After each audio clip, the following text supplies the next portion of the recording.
No to czas na vlogowe Q&A. W ogóle ten pieróg, którego tutaj mam, ma ostatnio bardzo wielu fanów i dużo ludzi się pyta, skąd go mam, więc ja go dostałem od Wicki na spotkaniu w Warszawie jakoś w zeszłym roku. I on jest chyba w ogóle ręcznie zrobiony.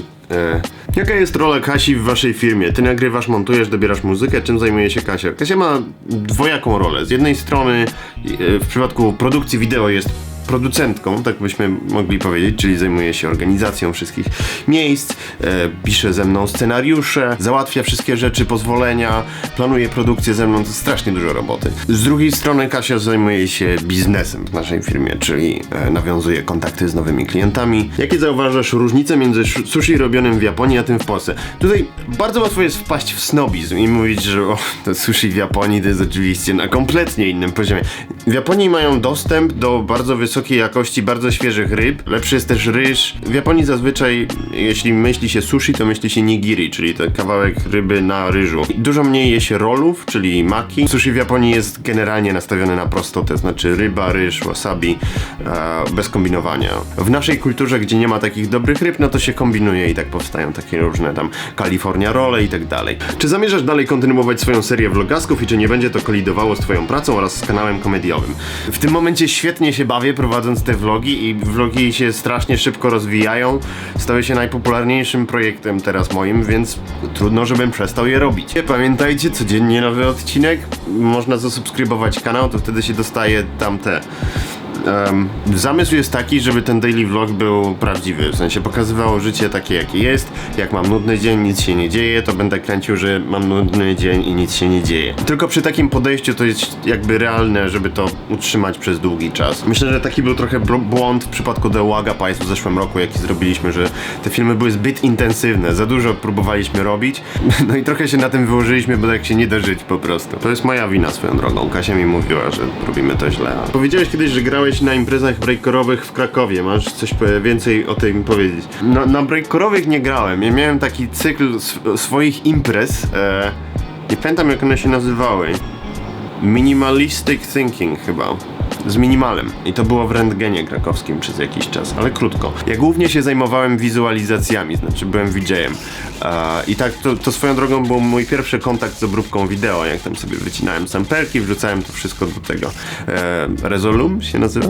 Pierwsza moja styczność z jakąkolwiek obróbką obrazu to było właśnie to, na imprezach breakcore'owych w Krakowie.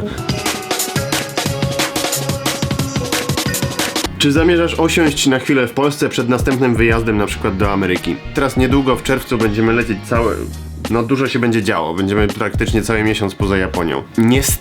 Niestety w czerwcu w Polsce nie będę, ale może się uda później w tym roku. Strasznie bym chciał, bo chciałbym, tęsknię. Jak się poznałeś z Dorianem Tomasiakiem, a.k.a. Tomem Swoonem?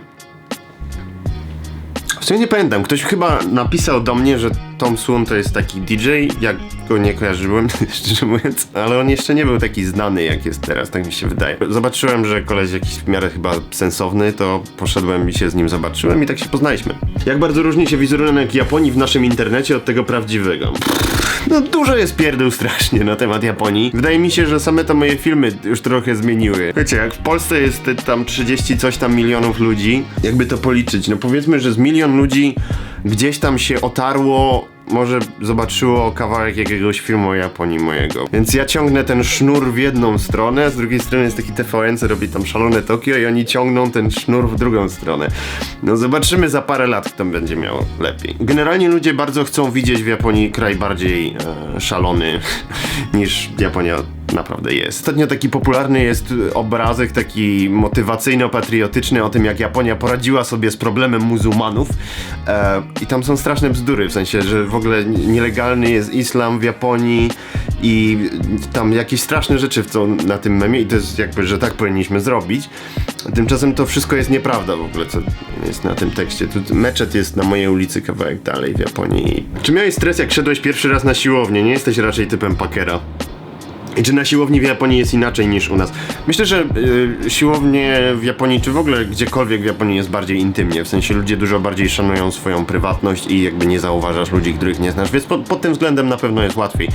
Ja akurat zacząłem trenować w Korei, nie w Japonii, bo jeszcze to było w zeszłym roku, jak w Korei byłem, więc, no ale tam jest podobnie jak w Japonii, więc nie wiem, do czego zmierzam. Jak wygląda zostawianie napiwków w restauracjach, barach w Japonii? Nie daje się w ogóle napiwków i oni nie czają konceptu, znaczy to jakbyś zostawiła pieniądze na stole, to większy problem by dla nich był, bo nie wiedzieliby, co z tym zrobić. Chcieliby ci oddać i no. Czy ty w swojej pracy uważasz, że jak coś jest łatwe, to się robi nudne? Czy brak wyzwania powoduje u ciebie uczucie zahamowania? Tak, i myślę, że nawet przesadzam z tym, w sensie czasem za bardzo komplikuję sobie rzeczy, które chcę zrobić i za ambitnie podchodzę do wielu rzeczy, mimo że trochę ścinając zakręty można by wiele rzeczy ułatwić i cały czas działać skutecznie. Świetnym przykładem jest film ten Kanciarz w Chicago.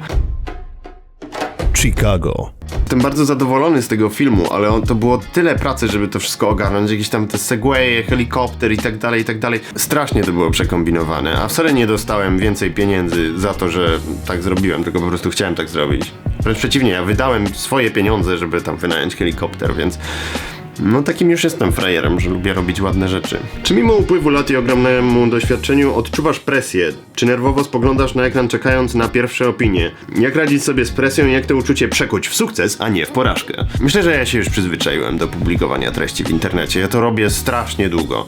Zacząłem chyba mając 13 lat, więc 17 lat.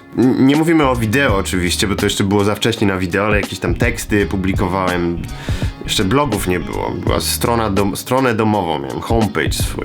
Także myślę, że się przyzwyczaiłem, cały czas czuję presję, jeśli puszczam coś ważnego, w sensie jeśli czuję, że coś jest nowe, inne, tak na przykład miałem ze sztuką składania historii z pierwszym odcinkiem, tym z Hongkongu, że byłem strasznie pospinany, czy taki klimat filmu siądzie w mojej społeczności, bo on był trochę inny, taki bardziej na serio i taki trochę pompatyczny, co jest stylem, w który zwykle ja nie idę. Jak długo zajęło ci przyzwyczajenie się do rozmawiania z kamerą?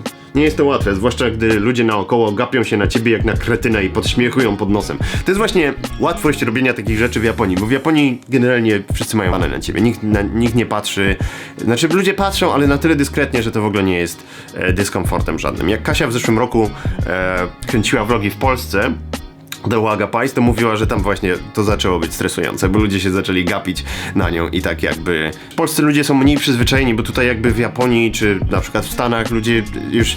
Istnieje taka YouTube'owa kultura, w sensie jak widzisz kolesia, który idzie z kamerą, to na przykład mi się zdarzyło, że ludzie mnie pytali: Are you vlogging? What's your YouTube channel? Ludzie wiedzą dokładnie jakby co ja robię. Czy Kasia będzie głosować w nadchodzących wyborach w USA i dlaczego? Wiem, że będzie i nawet się tutaj rejestrowała, bo tam chyba coś muszą się zarejestrować, żeby zagłosować.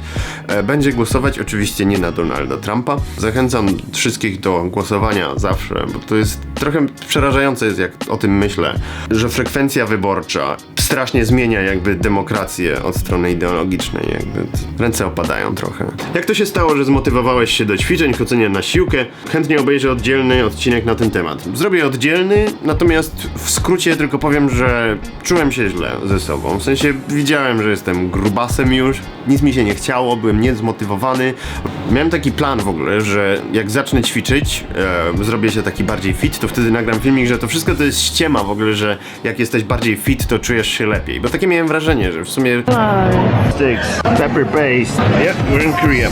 Mam zły humor przez większość dnia, więc dlaczego jeśli będę ważyć 15 kg mniej, to nagle ten mój humor będzie dobry? Okazało się, że to nie jest ściema i faktycznie czujesz się lepiej i masz więcej siły i więcej energii, jeśli żyjesz zdrowo, jeśli zdrowo się odżywiasz, jeśli ćwiczysz, jeśli biegasz, chodzisz na siłkę, tam cokolwiek. To naprawdę działa. Czy planujesz lub rozważasz perspektywę nakręcenia czegoś większego niż dotychczasowe filmy podróżniczo-życiowe, jakaś normalna, fabularna produkcja?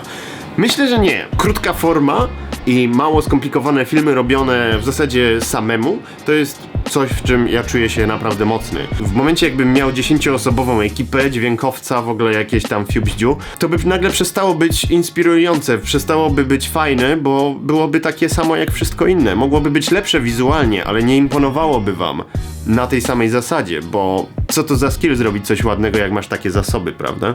Ja myślę, że ja jestem dobry w robieniu tego właśnie, co widzicie. Prostymi środkami robienia efektownych rzeczy. Większość youtuberów nagle jak jest włożona w taki bardziej profesjonalny kontekst, telewizyjny na przykład, to straszna żenada dla mnie z tego wychodzi. W sensie youtuberzy w telewizji, to jest ja pierdolę, takie słabe zawsze. Albo to co YouTube teraz robi, ten YouTube Red to się nazywa, te takie płatne programy, co PewDiePie ma program i ten Boyfriend vs. Girlfriend mają program, to jest wszystko tak słabe. Nie mogę na to patrzeć i to jest jakby przekreśla kompletnie ten YouTube w tym wszystkim, tą autorskość i ten taki... Ja na przykład PewDiePie'a strasznie lubię, ale on włożony w wyreżyserowany program z ekipą, z producentami i tak dalej jest po prostu nieśmieszny w ogóle. YouTuber tworzy właśnie w ten sposób. Jest kamerka, jest sypialnia, może to wygląda trochę ładniej niż parę lat temu jak kręciliśmy webcamami, ale cały czas o to chodzi. Do widzenia.